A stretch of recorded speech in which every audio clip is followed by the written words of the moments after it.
तस्वीर के हमेशा से दो पहलू हैं।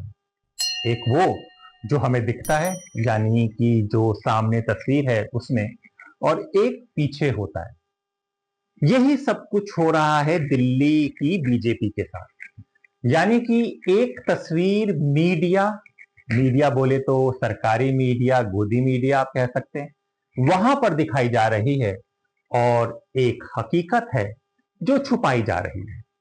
क्या है वो, आज हम आपको बताएंगे।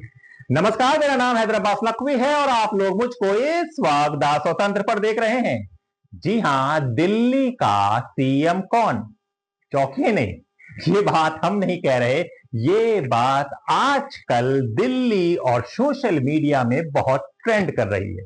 जी हां, दिल्ली का सीएम कौन? रेखा गुप्ता या उनके पति मनीष गुप्ता। आज बात एक ऐसी बात की जिसने दिल्ली की सियासत में भौचाल ला दिया। सवाल यह है कि दिल्ली की बागडोर आखिर किसके हाथ में है? मुख्यमंत्री रेखा गुप्ता के या उनके पति मनीष गुप्ता के? अब ये तस्वीर देखिए। जी हां, ये एक मीटिंग चल रही है। आपको दिख रहा होगा कि सब कपड़े पहने हुए हैं, हाथ में रजिस्टर है, पेन है, और एक बड़ा राजनीतिक आरोप इस मीटिंग पर लग गया। क्या लगा?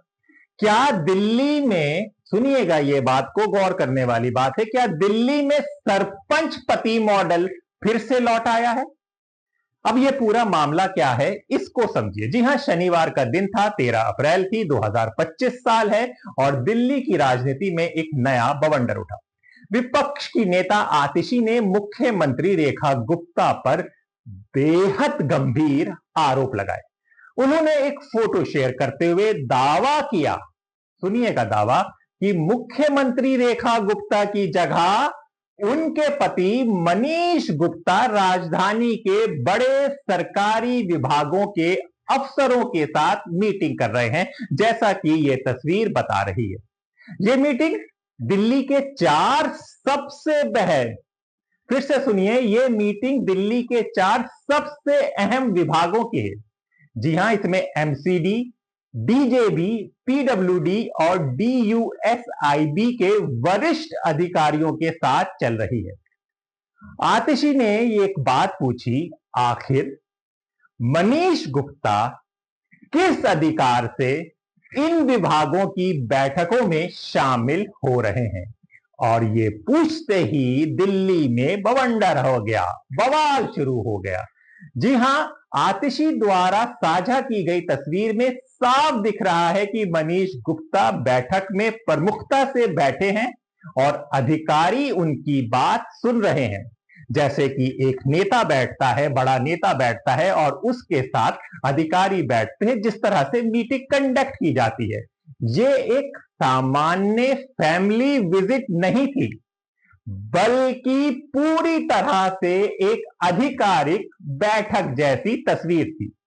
ये वही मनीष गुप्ता हैं जिनका नाम रेखा गुप्ता के चुनावी हलफनामे में पति के तौर पर दर्ज है। वो दिल्ली के प्रतिष्ठित कारोबारी हैं। उनकी कंपनी का नाम है निकुंज इंटरप्राइजेस और वो कोटक लाइफ इंश्योरेंस के साथ भी जुड़े हुए हैं। अब ये बात लोकतंत्र पर सवाल खड़ा करती है।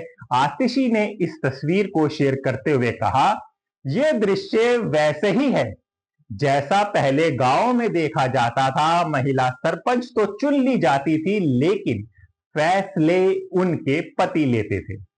उन्होंने यह भी कहा कि आज जब राजधानी दिल्ली वही मॉडल देखने को मिल रहा है। जी हां, तो यह ना सिर्फ महिलाओं के अधिकार पर सवाल है, फिर से सुनिए, उन्होंने ये कहा कि ये महिलाओं के अधिकार पे ना सिर्फ सवाल है, बल्कि लोकतंत्र के लिए भी खतरे की घंटी है। आतिशी ने पूछा, क्या रेखा गुप्ता खुद प्रशासन नहीं चला पा रही? क्या इसलिए मनीष गुप्ता को मीटिंग करनी पड़ी है? लेकिन हम देखते हैं कि बड़े बड़े चैनलों, मीडिया में, पॉडकास्ट में रेखा गुप्ता बड़ी बड़ी आदर्श की बातें करती हैं। जी हां, आतिशी ने यह भी दावा किया कि दिल्ली में जो लगातार प्रशासनिक समस्याएं देखी जा रही हैं, जैसे कि बिजली की भारी कटौती, स्कूलों की बढ़ती फीस और पानी की किल्लत, जैसे कि आप ये सुन सकते हैं दिल्ली के लोगों की बातें, वो क्या कह रहे हैं किस समस्याओं से वो जूझ रहे हैं। सिर्फ मीटर घूम रहा है, लाइट है नहीं। मोदी क्या कर दिया उनने? नोटबंदी में उनने सबकी जब तक केजरीवाल था बिजली सही थी, अब इसके आने के बाद तो बिजली के सत्यानाश। ये भारतीय जनता पार्टी है जो सिर्फ बिल भेजती है, बिजली भेजती नहीं है। हाँ, आप सोओगे तो पंखा बंद, आप कपड़े धोगे तो लाइट चली गई, वॉशिंग मशीन बंद। इनके पास कुछ नहीं है। 2 महीने में तो हालत खराब कर दिया। गैस सिलेंडर का रेट बढ़ा दिया। देखो ना, जो 1200 से 800 पर आया था, 2500 महिलाओं का देखा बना रहे हो, एक भी के नहीं देंगे। वोट बैंक किए थे खाली पैसे लेने के। 2500 सुनो, उस टाइम का 2500 हर महिलाओं को देंगे। अब क्या करें, सबसे जो गरीब होगा, जो जिसके BPL कार्ड होगी उसी को मिलेंगे। जो विधवा का पेंशन मिलता था वो पेंशन बंद कर दिए। पैसे भी कम कर दिया था। विधवा की पेंशन मिलते थे 2500 रुपये, वो बंद कर दिए। फरवरी का नहीं आया, मार्च का नहीं आया। अब वो किसको दे रहे हैं? विकलांग काली दे रहे हैं। विधवा कहाँ जाएगी? पावर कट बहुत ज़्यादा हो गई है, पहले नहीं होती थी, इस टाइम जो है बहुत ज़्यादा है। पहले इतनी ज़्यादा नहीं थी, बाकी तो हम क्या कह सकते हैं। अभी जिस सरकार आई है तो मैं इस पर ज़्यादा कुछ कह नहीं सकती हूँ, क्योंकि अभी टाइम इतना हुआ नहीं है, अभी 2-3 महीने ही हुए हैं। तो हम वेट कर रहे हैं कि हाँ शायद कुछ चेंजेस आएंगे पॉजिटिव।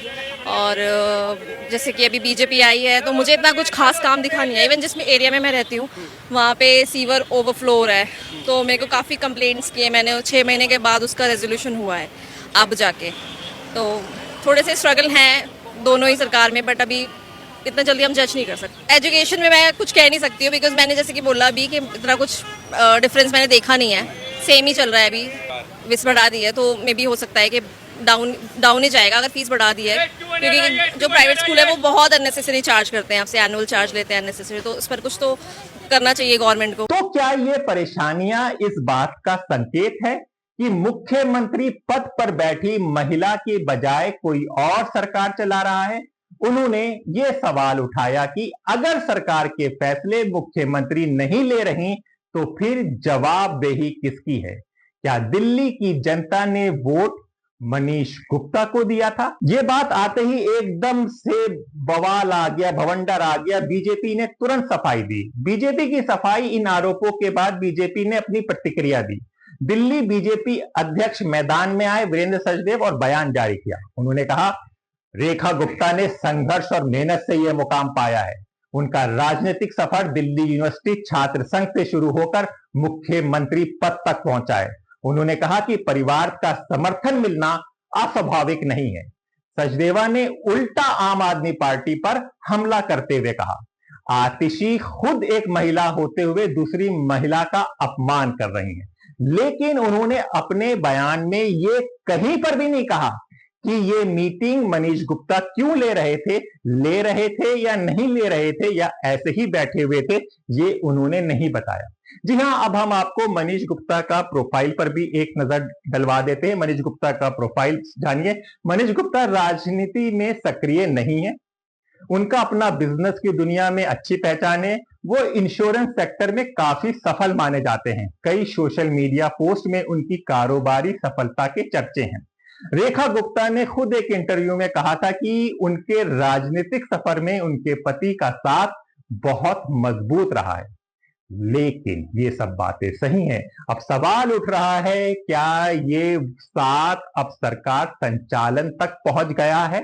संविधान क्या कहता है इसको भी समझ लीजिए। भारतीय संविधान में किसी भी निर्वाचित पदाधिकारी के कार्य में हस्तक्षेप का अधिकार किसी बाहरी व्यक्ति को नहीं है, चाहे वो, सुनिए अब, चाहे वो पति हो या परिवार का अन्य सदस्य।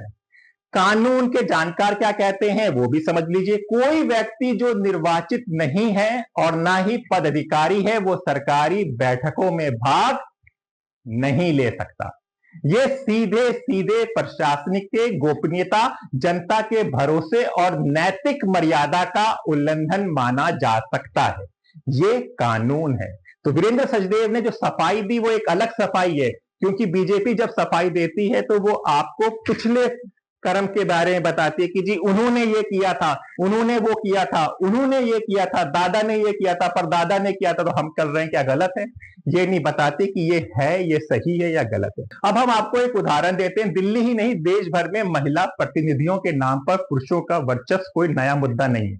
झारखंड की बात करते हैं। जी हां, झारखंड के डंडई प्रखंड में जब उपायुक्त ने दौरा किया तो यह पाया कि अधिकतर महिलाएं मुखिया की जगह उनके पति ही काम कर रहे हैं। यह सोचकर ही हैरानी होती है कि वही तस्वीर अब राष्ट्रीय राजधानी दिल्ली में सामने आ रही है, और वो भी मुख्यमंत्री पद के स्तर पर। जी हां, तो अब सवाल ये नहीं है कि मनीष गुप्ता कितने सक्षम हैं या उन्होंने अपनी पत्नी को कितना सहयोग दिया। सवाल ये है, क्या ये सहयोग अब सरकारी फैसलों की दिशा और प्रक्रिया तय कर रहा है? ये सवाल का जवाब चाहिए होगा जनता को। और इससे भी बड़ा सवाल, क्या ये लोकतंत्र को कमजोर कर रहा है? अब क्या कहें, ये कहानी अभी अधूरी है। जांच की मांग हो चुकी है, दिल्ली की जनता अब जवाब चाहती है। रेखा गुप्ता को बताना होगा कि कुर्सी की जिम्मेदारी उनकी है, ना कि उनके जीवन साथी की। हम इस मुद्दे पर नजर रखेंगे। आप देखते रहिए द स्वतंत्र, जहां सवाल होंगे तो जवाब भी मिलेगा। अपने दोस्त हैदर अब्बास नकवी को इजाजत दीजिए, फिर होगी मुलाकात एक नए विचार के साथ। तब तक के लिए नमस्कार।